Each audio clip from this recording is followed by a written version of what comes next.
알퐁스 도데의 스갱 아저씨의 염소, 알퐁스 도데 지음, 에릭 바투 그림, 강금이 옮김, 여명 출판사. 알퐁스 도데의 스갱 아저씨의 염소. 자유란 무엇인가? 자유의 한계는 어디까지인가? 알퐁스 도데의 나의 풍착간에서 보낸 편지에 담긴 우화와 세계적인 일러스트레이터 에릭 바뚜의 아름다운 그림이 만나 전해주는 인생의 소중한 교훈. 파리의 서정시인 피에르 그랭구아르 아저씨께. 그랭구아르 아저씨, 언제까지 이렇게 사실 거예요? 아저씨는 왜 자신의 처지를 생각하지 않으세요? 파리의 유명한 신문사에서 아저씨께 기자가 되어달라는 부탁을 했다고 들었어요. 그런데 거절하셨다지요? 왜 그러셨는지 저는 이해가 되지 않아요. 야위고 초췌한 아저씨의 모습을 한번 보세요. 구멍 뚫린 셔츠, 해진 바지, 배고픔을 호소하는 듯한 몹시 야윈 얼굴을 말이에요. 이건 10여 년이나 고집스럽게 시에만 전념한 아저씨의 탓일 거예요. 아저씨는 부끄럽지도 않으신가 봐요. 아저씨, 제발 그러지 마시고 지금도 늦지 않았으니 기자로서 생활해 보세요. 그래서 돈도 풍족하게 벌고 고급 식당에서 식사도 하고 연극이 처음 공연되는 날에는 멋진 양복을 입고 폼도 내는 거예요. 싫으시다고요? 그럴 마음이 조금도 없다는 거예요?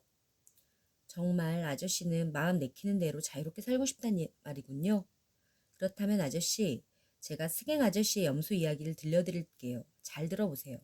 아저씨처럼 고집대로 자유롭게 살려다 결국 어떻게 되는지 알게 될 테니까요. 알퐁스 도데의 스갱 아저씨의 염소. 스갱 아저씨는 지금까지 염소를 한 번도 제대로 키워보지 못했어요. 항상 똑같은 방법으로 자신의 염소를 잃어버렸거든요. 염소들은 언제나 벼랑간 줄을 끊고 산으로 도망쳐버리곤 했어요. 그리고 산속에서 늑대에게 잡아먹히는 거예요. 주인의 사랑이나 늑대에 대한 공포도 결국 염소들을 붙들어 놓을 수 없나 봐요. 어쩌면 염소들은 넓은 들이나 산에서 자유롭게 뛰놀며 살도록 태어난 것 같아요. 하지만 마음씨 착한 스갱 아저씨는 염소들이 무엇 때문에 자꾸만 달아나는지 알지 못했지요. 그래서 매번 염소를 잃어버릴 때마다 실망이 이만저만 아니었어요. 이제 염소는 그만 키울 거야. 염소들이 내 집을 싫어하는 게 분명해. 정말이야, 다시는 염소를 키우지 않겠어. 스갱 아저씨는 굳게 다짐했어요. 하지만 그것도 잠시뿐이었지요. 염소를 6마리나 잃어버렸는데도 이번에 7번째 염소를 또 샀거든요. 7번째 염소는 집에 머물러 있도록 잘 길들이기 위해 어린 염소를 샀어요. 스갱 아저씨의 7번째 아기 염소는 너무나도 예뻤어요. 노틀담의 꼽추에 나오는 에스메랄다의 염소를 알고 있나요? 아기 염소는 그처럼 근사했어요.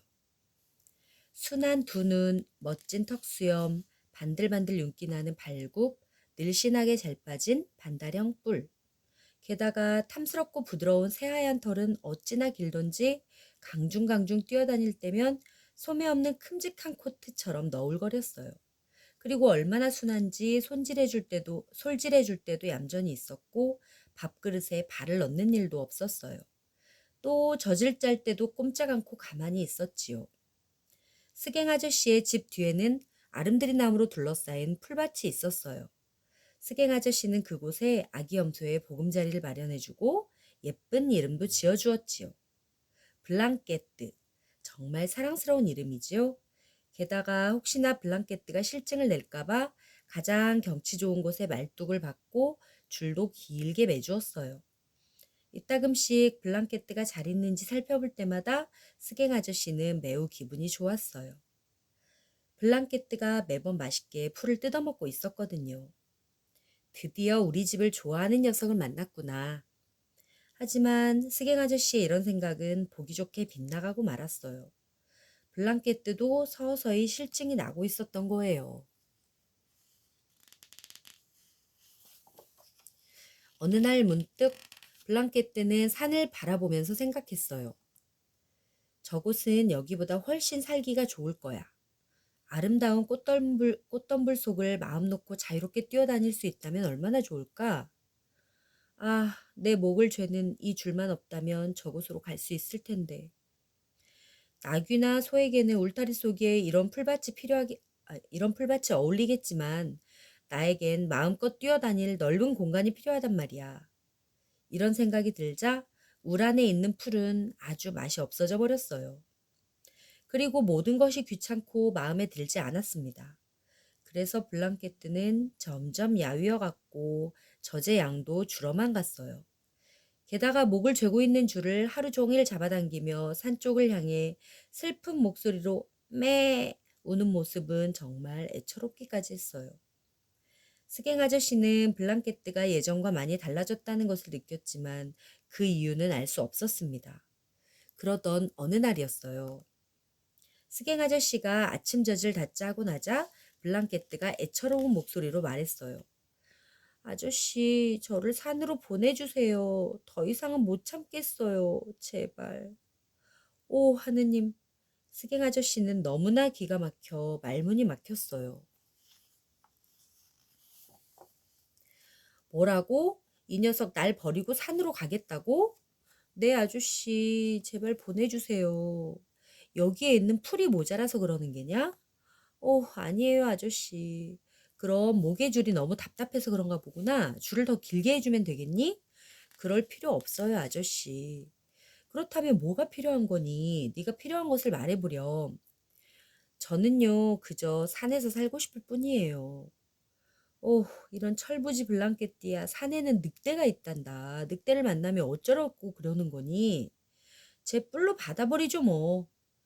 블랑케띠야, 늑대에게 네 뿔은 아무 소용도 없어.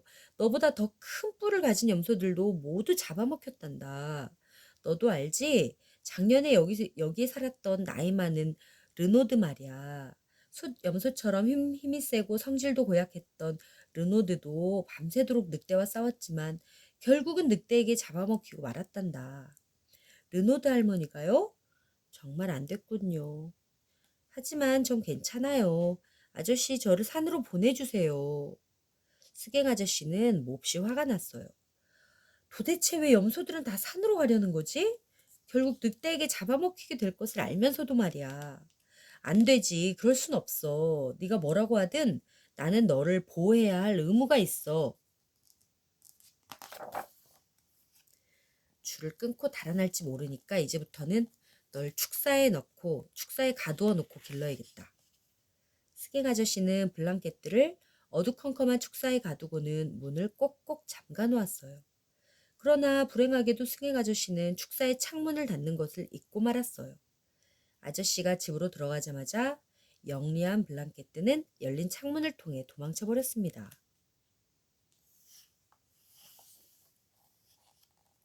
블랑켓뜨는 한달음에 산으로 달려갔습니다. 산에 사는 친구들은 블랑켓뜨의 어여쁜 모습에 모두들 입을 다물지 못했어요. 100살이 넘은 전나무 할아버지도 블랑켓뜨처럼 예쁜 염소는 평생 처음 보았어요.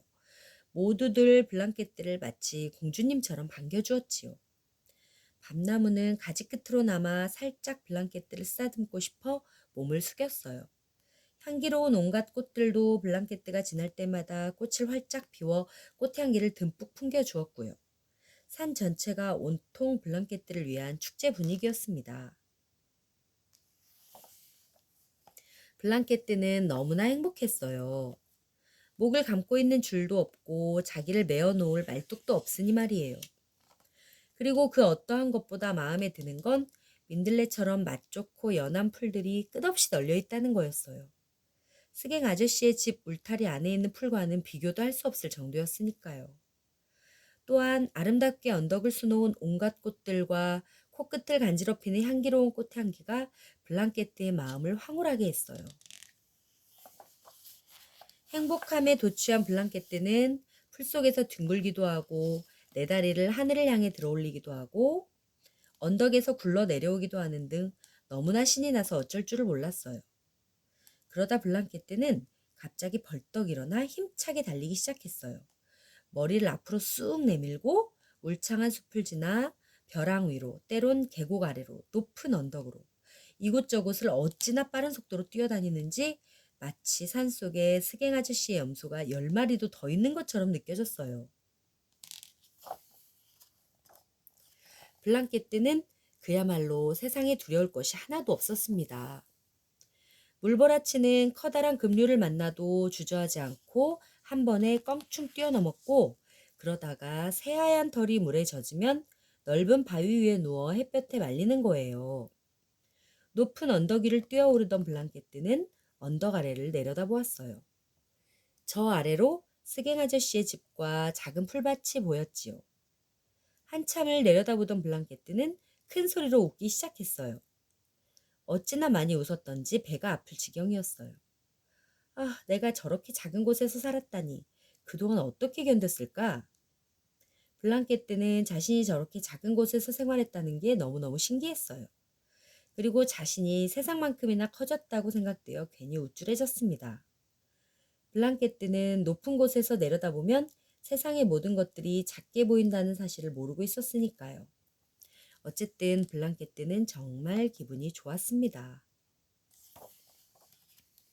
반나절을 이리저리 뛰어다니던 블랑케뜨는 머루를 먹성 좋게 뜯어먹고 있는 야생 영양무리를 만나게 되었어요. 반질반질하게 윤기가 흐르는 새하얀 털을 가진 블랑케뜨는 그들의 시선을 끌기에 충분했어요. 모든 영양들은 블랑케뜨에게 머루 중에서 제일 맛있고 큰 열매를 골라주는 등 친절을 아끼지 않았어요. 하지만 블랑케뜨의 마음을 빼앗은 것은 젊고 멋지게 생긴 영양뿐이었지요. 블랑케뜨와 젊은 영양은 곧 사랑에 빠졌답니다. 숲을 거닐며 사랑을 나누기에 바쁜 둘은 시간 가는 줄도 몰랐습니다. 갑자기 서늘한 바람이 불어왔어요. 산은 온통 주홍빛으로 아름답게 물들었고요. 저녁이 된 것입니다. 아니, 이렇게 빨리? 블랑케뜨는 저도 모르게 깜짝 놀라 발걸음을 멈추었어요. 언덕 바로 아래까지 안개에 묻혀가기 시작했어요. 스갱 아저씨의 풀밭은 벌써 안개 속으로 사라져 보이지 않았고, 조그마한 집은 뭉게뭉게 연기가 피어오르는 지붕 위에 작은 굴뚝만 조금 보였습니다. 산 어디에선가 집으로 돌아가는 양떼들의 방울소리가 들려오자 블랑케뜨는 갑자기 마음이 우울해졌어요. 바로 그때 보금자리로 돌아가던 큰 매 한 마리가 블랑케뜨의 머리를 스치며 날아갔어요. 블랑케뜨는 소스라치게 놀라 몸을 부르르 떨었습니다. 그 순간 숲속에서 온몸에 소름이 돋는 무서운 울음소리가 들려왔습니다. 우. 블랑케뜨는 그제서야 늑대가 생각났어요. 하루 종일 정신없이 뛰어다니느라 미처 생각하지 못했던 늑대가 말입니다. 그때였어요. 골짜기 아래 멀리에서 나팔 소리가 들려왔어요. 그것은 스갱 아저씨가 마지막으로 노력해보는 나팔 소리였지요. 블랑케뜨는 그 나팔 소리가 너무나 반가웠어요. 우우! 늑대가 울었어요. 돌아와! 돌아와! 스갱 아저씨의 나팔이 애타게 울었어요. 블랑케뜨는 돌아가고 싶었어요. 그러나 말뚝과 자기를 잡아맨 줄과 울타리를 생각하니 차라리 이곳에서 사는 것이 더 좋겠다고 생각됐어요. 이제 나팔 소리도 더 이상 들려오지 않았어요. 블랑케뜨의 등 뒤에서 가랑잎이 바스락거리는 소리가 들려왔습니다. 깜짝 놀란 블랑케뜨는 재빨리 뒤를 돌아보았어요. 그러자 어둠 속에서 번쩍이는 두 눈과 짧고 똑바로 선 두 귀가 보였어요. 바로 늑대였어요. 커다란 늑대는 벌써 오래전부터 꼼짝도 않고 뒷발로 앉아 블랑케뜨를 바라보고 있었던 거예요. 염소 한 마리쯤 잡아먹는 것은 너무나도 쉬운 일이었기에 늑대는 느긋하게 입맛을 다시고 있었던 거지요. 블랑케뜨가 뒤돌아보았을 때 늑대는 여유 있는 자세로 음흉하게 웃으면서 말했어요. 흐흐흐, 바로 너로구나, 스갱 아저씨의 아기 염소가. 그리고는 흉측하기 그지없는 길다랗고 새빨간 혀로 입술을 핥았어요. 블랑케뜨는 어찌해야 좋을지 몰라 쩔쩔맸어요. 순간 르노드 할머니가 밤새도록 늑대와 싸우다 결국 잡아먹히고 말았다는 스갱 아저씨의 말이 떠올랐어요. 블랑케뜨는 차라리 이대로 빨리 잡아먹히는 편이 나을 것 같다는 생각이 들었어요. 그러나 블랑케뜨는 곧 마음을 고쳐먹었어요.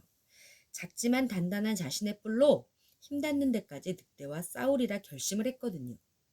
늑대를 죽이겠다는 생각이 아니라 다만 르노드 할머니만큼 오랫동안 버틸 수 있을지 궁금했기 때문이었어요. 염소가 제 아무리 힘이 세고 그 수가 많다고 해도 결코 늑대를 죽이지는 못하니까요. 블랑케뜨가 그런 생각들을 하고 있을 때 늑대가 블랑케뜨 앞으로 어슬렁어슬렁 다가왔어요. 블랑케뜨는 작은 뿔을 고추 세우고 늑대에게 돌진했어요. 그리고 맹렬한 기세로 덤벼들었지요. 믿기 어려운 일이지만 늑대는 예상치 못했던 블랑케뜨의 기세에 눌려 한 걸음 뒤로 물러섰어요. 잠시 한숨 돌리려는 것 같았어요. 그래서 아주 잠깐이었지만 고요한 시간이 흘렀고 영리한 블랑케뜨는 이 순간을 놓치지 않았지요. 블랑케뜨는 재빨리 맛있는 풀을 한 입 가득 뜯어 먹었어요. 그리고 다시 늑대를 향하여 돌진할 태세를 취했습니다. 싸움은 밤새도록 계속됐어요. 블랑케뜨는 잠깐 밤하늘의 별들이 반짝이며 춤추는 것을 보며 생각했어요. 아, 새벽녘까지만이라도 견딜 수 있으면 좋을 텐데. 얼마나 시간이 지났을까요? 마침내 별들이 하나둘씩 모습을 감추고 지평선 저 멀리로 희미하게 햇살이 비춰오고 있었어요. 농가에서 목쉰 수탉의 울음소리도 들려오고 있었고요. 아, 이제 끝이로구나. 날이 밝아오기만을 간절히 바라던 블랑케뜨가 남긴 마지막 말이었어요. 블랑케뜨는 아름다운 새하얀 털을 붉게 물들이며 땅바닥에 쓰러졌어요. 그러자 늑대는 의기양양하게 다가가 블랑케뜨를 잡아먹었어요. 안녕 아저씨. 아저씨께 들려드린 이 이야기는 제가 꾸며낸 동화가 아니에요. 만약 아저씨가 언젠가 프로방스 지방에 오게 된다면 이 지방의 사람들은 아저씨에게 스갱 아저씨의 염소에 관해서 종종 이야기해 줄 거예요. 밤새도록 늑대와 싸우다가 아침이 되어 늑대에게 잡아먹힌 스갱 아저씨의 염소 이야기 말이에요. 그랭그와르 아저씨 제 말 듣고 있는 거죠? 새벽녘이 되자 늑대가 기어코 염소를 잡아먹었다니까요.